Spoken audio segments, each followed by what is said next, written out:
coming hot off our Bars and Wilkins PX7 review. That was a lovely thing to film. I wouldn't describe it as hot. Hot off, just burning hell. You were definitely steaming. Hellfire. Because you hated those. But anyways. Yes. Fostex. Very different headphones. Fostex T50RP3. We like to switch it up at Accessory House Global. These are classics. These are, everyone knows T50RPs, but this is actually, this pair, Brandon's pair, is the first pair I've ever heard. Of all the headphones I own. Yeah, exactly. And we're like, oh, we finally have it. Also, sticking to the planar magnetic fashion, headphone, the teddy bear. Guess what it is? And yeah, we'll send you a magnet. No, we will not do that. We'll send you. Just if you can. I don't have any magnets. Yeah. What accessories do we get?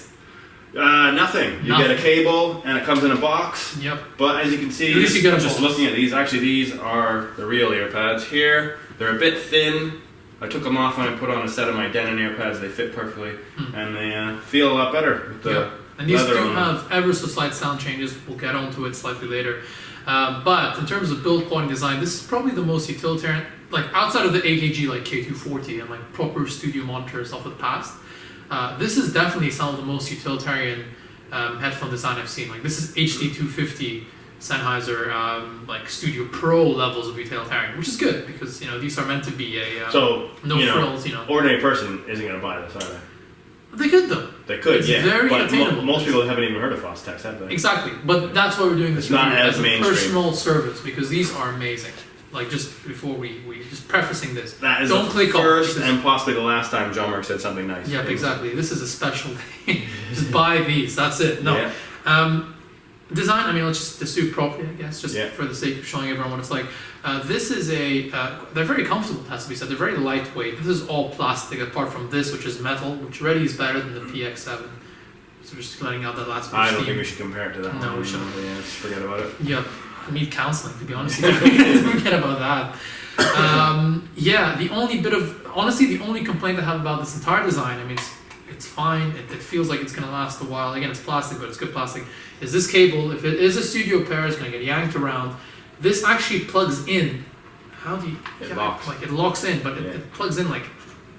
It's very hard to remove. Anyway, point is, look, it goes in like this. So if you ever yank it, you're going to break the cable or you're going to break the headphone over here because it doesn't while it's locked, you mean? Yeah, it doesn't. No, even if it's unlocked because it's 90 degrees, so the force is going to cut. Which is an odd design. I guess they don't want it to get yanked off. They don't want people sort of snag the cable and lose sound. Yeah. But at the same time, it's quite dangerous. That's really, comfort's fantastic. With the thin pads, maybe... They were still comfortable. They're still good. But I put on the Denon pads that AHG has because I find those to be incredibly comfortable. And it also has the angle to them, so it gives you a little bit more of that feeling of the music's coming from the front. Yeah, okay, better soundstage. Yeah. So, these are quite thin. I mean, they're honestly, they're comfortable, they're good enough. But if you want to upgrade, get a nice sort of more cushy feel, we've got the Denon pads, which are there. But anyway, onto the sound. I'm going to get more technical here because this is an audiophile pair in the end. This is something which I know the people that are going to be listening to this probably have an HD650 or love their sound. It is that type of headphone. Or if you're just a newcomer to the headphone game, this is a good place to start. In terms of bass response, these are planar magnetics, but they do have a bit of roll-off, sort of below 100 hertz. They don't have the most sub-bass, but the bass they do have is actually really tight, really articulate, as you would expect from a planar magnetic headphone. Not the most articulate, but sort of on HE400i, if you've heard them, or HE560 level of bass articulation. It's there, not super prominent, not like the Odyssey Slam. I just gave those away as well. Not like the Odyssey Slam. From 100 hertz, it does have a bit of a rise, sort of 100 to 200 hertz. There is a slight bit of bass emphasis, but I like that personally. I do like a bit of warmth to my music.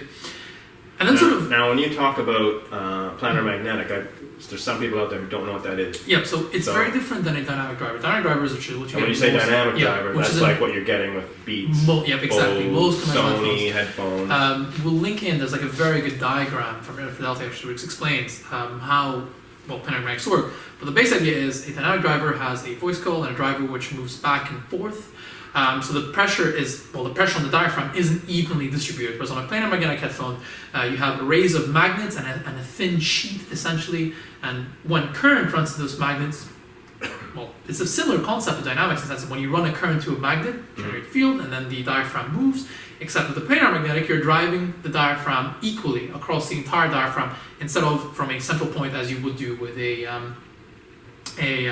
standard dynamic driver, which, well, causes more distortion on a dynamic driver. The driver flexes and has different breakup modes. On a planar magnetic driver, those breakup modes are different, and typically you get a much faster sound, you get much better bass extension, transients tend to be a lot better, but it's a whole different architecture of headphone building. And this is one of those. It's actually an extra, for the cheapest planar magnetic I think you can get. It's ridiculous. It's about £130, so it's a good introduction into planar magnetics. Which is about $170 US. Yeah. So yeah, from sort of that mid bass up to the mid range, it's super linear, almost very close to the Harman target response curve. So the lower mids aren't emphasized. There's no bass disruption into the mid range, so I really appreciate it. And it just slowly drives up. It's like a linear increase, so about sort of 2-3 kilohertz here, which is, your presence region where the vocals come in. It's a nice increase. It's unlike the Auto Z sound, which tends to have too much energy around sort of 1K, 2K. I think this is actually how I prefer my planars to sound in the lower mid-range to the vocal region.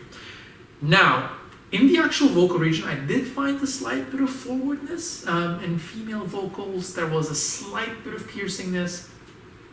Sort of, again, nitpicking for the price. I think definitely the best vocals I've heard at this price.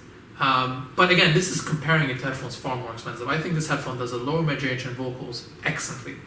And treble here is quite nice as well. It's, from my initial impression, it was very neutral. Really, it was. It was not forward.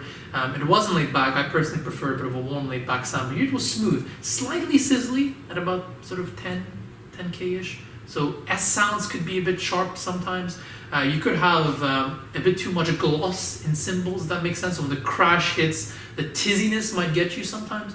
But that's really nitpicking. I mean, this is an Is tizziness an actual term, or I will make it an actual term. Okay. Just think of a snare hit. Think of that ruffle, the sh sound. Just think of it being ever so slightly too prominent with these headphones. But this is nitpicking. I mean, as you're we really mentioned, the price nitpicking. point. Remember, we were going to be positive about this. Yeah, exactly. Overall, this is an absolutely stunning headphone. Fantastic transient response, a fantastic bass, not the best extension, but definitely good enough, and definitely it's not the best at the price point. Mid-range is very neutral, and people mod these like crazy. I mean, they're very easy to disassemble. They're very easy to tailor to your own preferences. You can change the baffle filter here. You can do whatever you want with them. So honestly, I definitely think this is one of the best headphones of all time. I mean, I think it's as you've seen on forums, this is the 650 level, just well-known headphone in the headphone community. And I recommend absolutely everyone that hasn't had a go on them, and I'm a user to these, to give them a go, because they're absolutely amazing.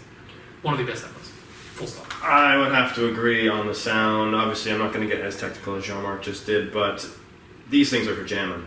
Yeah. Like, I have a set of Fostex Mass Drop Fostex headphones, and I love those headphones. The THX series. Yeah, those And ones. then in 1700s. And I've got those have as a lot of well. Fostex. Yep. And I heard these things, and I couldn't believe it. Like, these are $170. It's going to be hard to find them brand new. This is the MK3 version. I found them brand new, and I've had them for maybe a month, and everything just seems like you're listening to like top 20, top 30 type music, pop, rap, R&B or dance music. Everything just works.